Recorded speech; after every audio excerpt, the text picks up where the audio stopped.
สบายดีทุกคนสิมารีวิว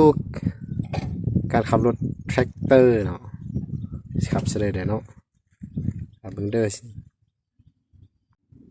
อันนี้มันรถแทรกเตอร์แล้วนี่เด้อโบต้าแทรกเตอร์อันนี้คือระบบต่างๆของรถเนาะก็คือรถทั่วไปเนาะเอากระเจี๊ยใส่นี่กระเจี๊ยนี่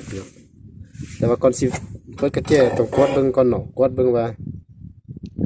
อันนั้นเล็กใส่เล็กว่างหรือบ่เนาะนี่เล็กว่างหรือบ่ถ้าเราบ่กดเล็กว่างมันจะติดบ่ได้เนาะรถแท็กเตอร์เนาะบ่ใส่เล็กว่าง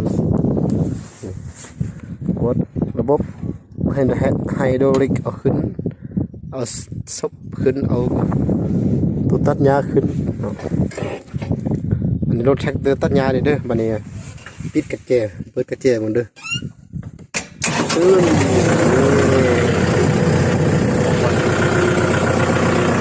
จากนั้นก็เอาซบขึ้นเนาะอันนี้บนโน้ตเอาซบให้ขึ้นด้วยนี่เด้อก็นี่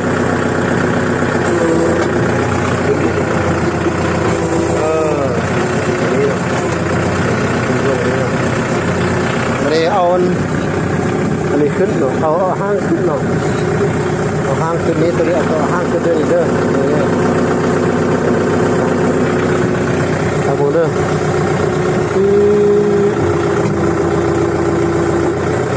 เนาะนี่เนาะตั้งใจเขาขึ้นเบิดแล้วเนาะเขาขึ้นเบิดแล้วเขาก็ใส่เล็กเนาะนี่ที่เรียบขาดตลอดเลยจีนเด้อขาดตลอดได้เรียบเล็กไว้ใส่เล็กเนาะใส่เล็กตามลำดับนี่ก็ใส่นี่เล็กตัวอันนี้มันไปอันนี้มันไปซ้าอันนี้มันกลับอันนี้เนาะใส่เล็กแล้วมันไปเนาะอันนี้นะคือการขับรถแท็กเตอร์เด้อรถตัดหญ้าเนาะโอเคตอนนี้ก็เลาะเอาลงกันไปนะโอเค